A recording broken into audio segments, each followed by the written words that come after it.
Hello everyone. ఇలాంటి మరిన్ని interesting informative videos కోసం మా ఛానల్ని సబ్స్క్రైబ్ చేసుకొని పక్కనున్న బెల్ ఐకాన్ని యాక్టివేట్ చేసుకోండి. వీడియోలోకి వెళ్లే ముందు నటసింహం బాలయ్య అండ్ విక్టరీ వెంకటేష్ వీళ్ళిద్దరిలో మీ ఫేవరెట్ హీరో ఎవరో అండ్ వీళ్ళిద్దరి ఫిల్మ్స్లో మీ ఫేవరెట్ ఫిల్మ్ ఏదో కింద కామెంట్ చేయండి. మీ వంతు సపోర్ట్గా వీడియోని లైక్ చేయండి. వీడియో అనేది చాలా ఇంట్రెస్టింగ్ ఉండబోతుంది, లాస్ట్ వరకు చూడండి. ఈరోజు మనం విక్టరీ వెంకటేష్ అండ్ నటసింహం బాలకృష్ణ గారు ఇద్దరు కూడా బాక్స్ ఆఫీస్ దగ్గర మొట్టమొదటిసారి ఎప్పుడు పోటీ పడ్డారో, ఎవరు గెలిచారో తెలుసుకుందాం. ఇద్దరు కూడా బిగ్ టాలీవుడ్ ఫ్యామిలీస్ బ్యాక్గ్రౌండ్తో టాలీవుడ్లోకి ఎంటర్ అయిన వాళ్ళే. ముందుగా 1986లో ఆగస్ట్ 7న ఆడియన్స్ ముందుకు వచ్చింది బాలకృష్ణ గారి Desoddharakudu cinema.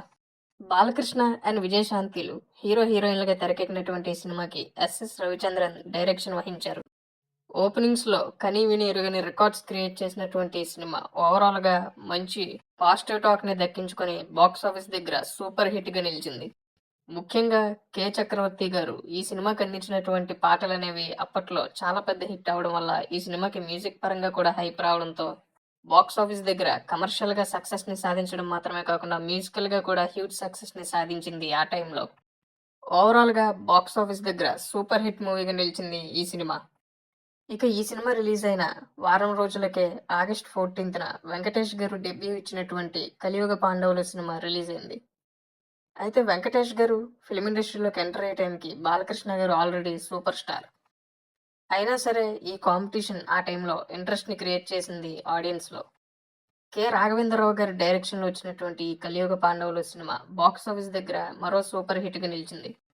Venkatesh and ఖుష్బూలు hero హీరోయిన్స్గా నటించినటువంటి ఈ సినిమాకి పాజిటివ్ టాక్ రావడంతో కమర్షియల్ సక్సెస్ని సాధించింది.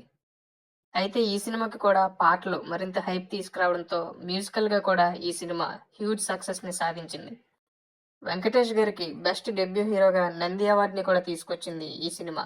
1986లో రిలీజ్ అయినటువంటి బాలకృష్ణ గారి దేశోద్ధారకుడు సినిమాని విజయ్ భాస్కర్ ప్రొడక్షన్స్ అనే బ్యానర్లో నిర్మించడం అనేది జరిగింది.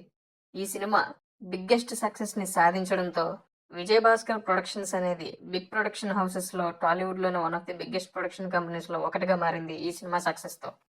ఇక ఈ ఇయర్లోనే రిలీజ్ అయినటువంటి వెంకటేష్ గారి డెబ్యూ మూవీని సురేష్ ప్రొడక్షన్స్ బ్యానర్లో రామానాయుడు గారే నిర్మించడం అనేది జరిగింది. ఈ రెండు సినిమాలకి కూడా కె చక్రవర్తి గారు మ్యూజిక్ అందించడం అనేది విశేషం. అలా వీళ్ళిద్దరి ఫస్ట్ బాక్స్ ఆఫీస్ కాంపిటీషన్లో ఇద్దరు సినిమాలు కూడా బాక్స్ ఆఫీస్ దగ్గర సూపర్ హిట్స్గా నిలిచాయి. అయితే కలెక్షన్స్ పరంగా బాలకృష్ణ గారి సినిమా ఇంకా ఎక్కువ సక్సెస్ని సాధించిందనే చెప్పాలి.